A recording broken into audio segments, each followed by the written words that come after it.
Okay, we are now recording. So, hello everyone. My name is Mark Smithovus, and I am here with Sandy Wong, my partner in crime with St. Tim's Coffeehouse. And I'm very pleased to have our special guest, Annie Sumi. Annie will be joining us on October 8th at St. Tim's for our next concert. And so we will definitely put the links to this video to how you can buy tickets to attend in person.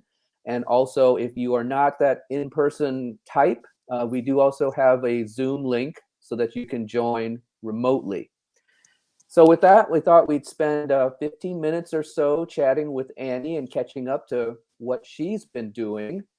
I am a huge fan of yours, Annie. And as I was telling you earlier, I listened to your latest album in the shower, and that was like the best shower I've had in a long time. We are now one day into the fall officially because the equinox was yesterday.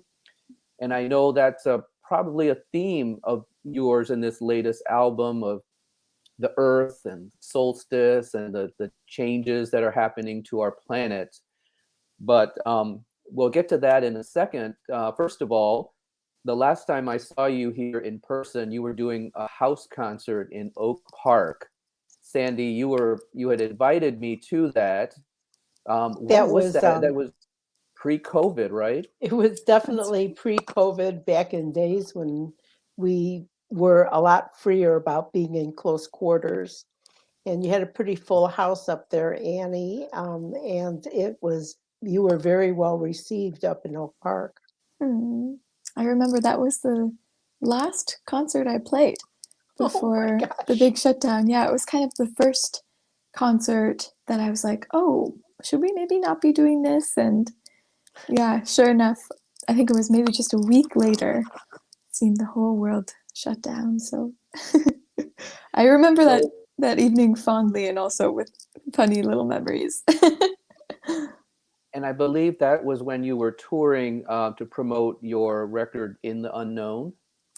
Yeah, it was partially to support that. Yeah. hmm Okay, good. So let me just ask you, what have you been up to since then?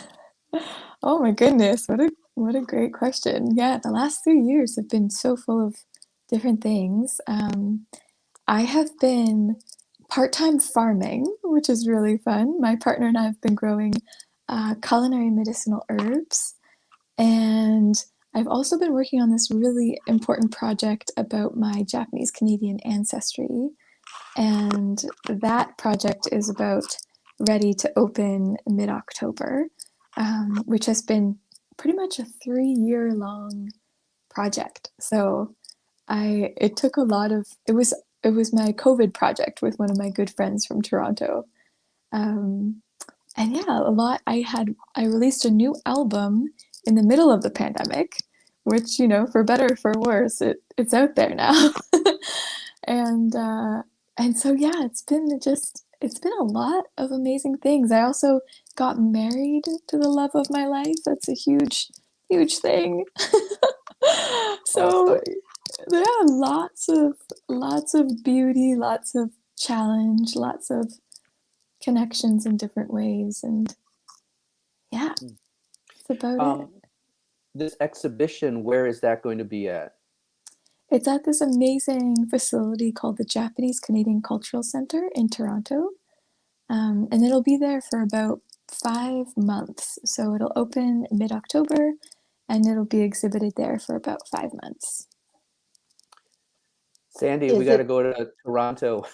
I'm already planning on that. Oh, that's amazing. Is it visual arts that you're going to be displaying? Kind of. It's part of an exhibition called Oral Traditions. Okay. And the piece that my friend and I made, it's kind of like a multimedia sound installation. Um, So if you can imagine, it's a bunch of music and visual projections that play when you push the treadle foot of an old sewing machine. So it's pretty bizarre and out there, and it has a ton of backstory to it that I could spend the next 20 minutes just trying to tell you about, but I won't do that. So yeah, that's a really exciting thing on the horizon. Sounds very exciting, and I love the way that you're pulling the storytelling, which I think also may have influenced maybe your newest release, which has some song storytelling properties to it, more Yeah, than your previous two CDs. totally. Annie, one of the things that drew me to you, aside from your amazing music, is that we all have a shared background being Asian.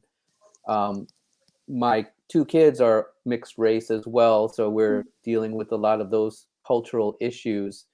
I wanted to ask, like, how much of that has come into play on either this album or your previous albums? That's an awesome question, and it feels so relevant to where I'm at right now. I just recently participated in this amazing symposium for Japanese Canadian artists, and we were asking ourselves a lot of those types of questions. Um, and I was sort of having these self realization moments that actually a lot of the way that I approach art and writing and music and melody feel really attached to my Japanese ancestry, whether or not Mm. I knew these types of things before. But the more I discover about my heritage and some of the practices and traditions of my culture that have, for the most part in my family, not been carried forward, the more I learn about it, the more I realize, like, wow, this part of me makes a lot of sense when I put it up against all these parts of my ancestry.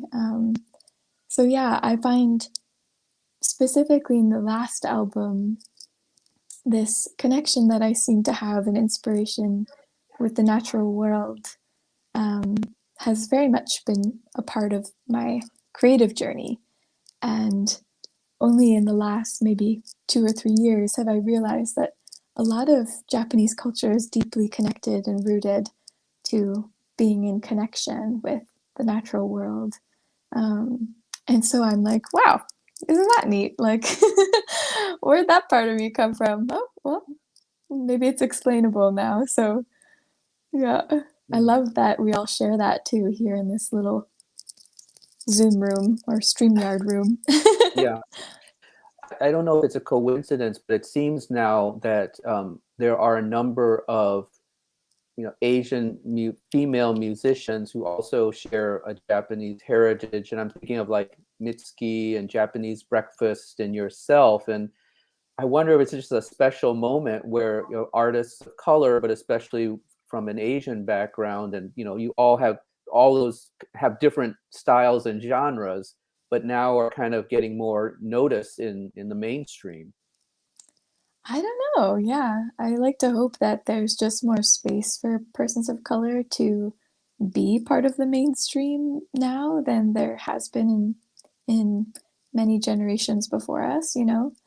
Hmm. Um, but also they're just great, Yeah. great musicians. So it's like, it's warranted why all these incredible artists are getting noticed for their work. So Mhm. hope that keeps happening. Well, one of my personal goals, and I talked with Sandy about this, is I think we have enough talented Asian American musicians that we could do like a Chicago Asian American, music fest or arts fest that incorporates poetry and jazz Mm, and rock. And there's a lot of like Asian American punk bands here, I found. cool. Oh, that's Yeah. fun. Yeah, little on the fringe. Yeah. Yeah. Well, so said I wanted to talk about this album because it feels different stylistically than your previous album. The one that I was mentioning before, which was In the Unknown, to me felt a lot more abstract. Mm, This one, I think Sandy alluded to it. It feels more personal, and there are some stories. Like for example, the track called Fleur. mhm. I don't know if I'm pronouncing that right, but it sounds like someone talking about a relationship that they've had, and So I don't know, like, are you drawing upon your own stories, or is this just a story that you're crafting about a fictional person that's, I don't know. That song specifically, Fleur, was inspired by an Indigenous writer from Canada. Her name's Louise Erdick. And she wrote this amazing nonfiction called, or sorry, fiction called Tracks. And I love that book so much. And one of the main characters in that book, her name is Fleur. And she's an Indigenous woman during the time of the Canadian settlement. And her role in that book was really inspiring to me. She's very resilient, faces a lot of challenges, and abuse and racism, and she kind of holds this mystic quality about her that allows her to stand up against all that and hold some strength and ground for herself. And so that song is really more about her as a character, in relationship with, stories of abuse that I have heard from many of my friends and community. And so it's kind of a song for any of us who have gone through that type of struggle and come out on the other side, So personal, but also fictional, a little bit of both. Yeah.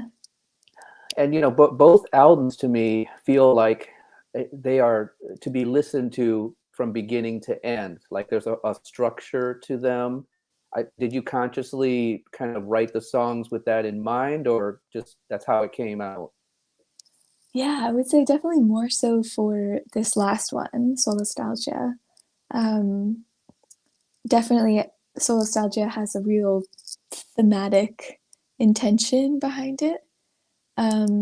But that's awesome that you feel like you should listen to it front to back, because I always wish people thought that about the albums, about any album, really. Like, I feel like artists generally want you to experience an album,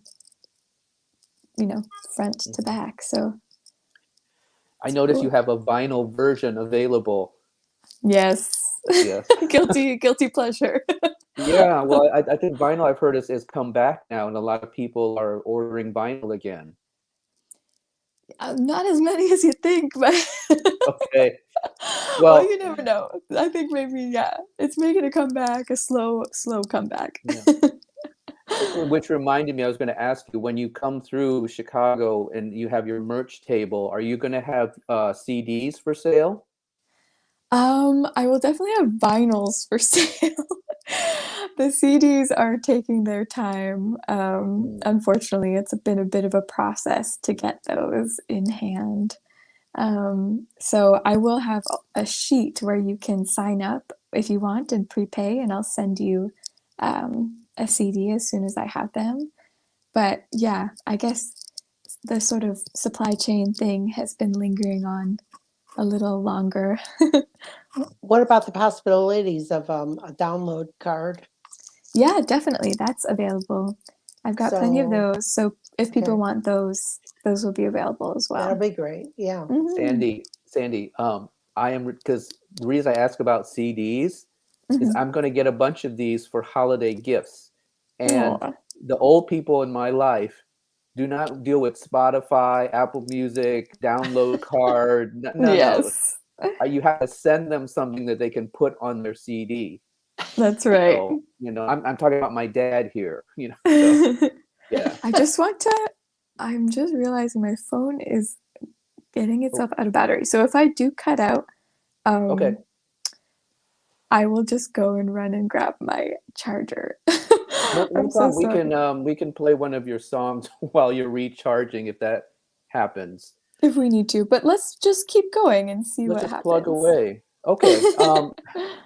Well, so you are coming through and it's just you, right? You're not bringing a full band? That's right. It's just gonna be me this time around. Okay. Okay, that'll be awesome because I noticed on this record you are backed by a Great. full band. Oh yeah, incredible band. Yeah. Do you want to say anything briefly about your band, or? Yeah, I mean, I guess I wouldn't call them my band in the sense that we never really play all together. It's more like this incredible team that lent their amazing talents to the creation of this production, which I think, often happens with folk music records, where it's there are these songs, but then there are arrangements that come with the songs for the production of the album. So every single person on this album is uniquely incredible and has their own professional life that I would encourage everyone to go check out.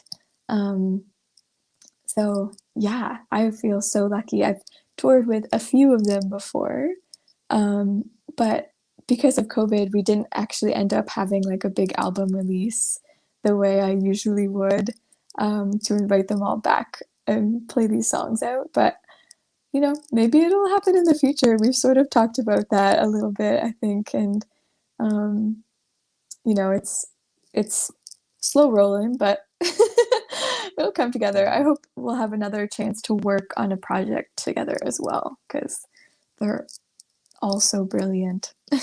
Yeah. Hmm. Well, again, Annie will be here in Skokie at St. Tim's live on October 8th. We'll put the link to buy the tickets, in this video when we publish it. So I guess we'll bring it to a close because your phone's about to die. I'm And so so, but sorry. Annie or Sandy, I'll let you close it out. Any final thoughts before we say goodbye to Annie? Well, we're really looking forward to seeing you live again because it's been way too many years, and I'm very excited about this recent release. And I don't know, come on out, join us. Come on out. I'm so excited to meet your community.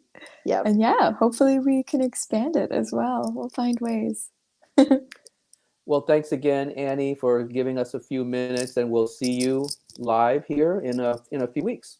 That's right. Can't wait. Thank you All so right. much. Thanks so much, Mark, for hosting us. All right.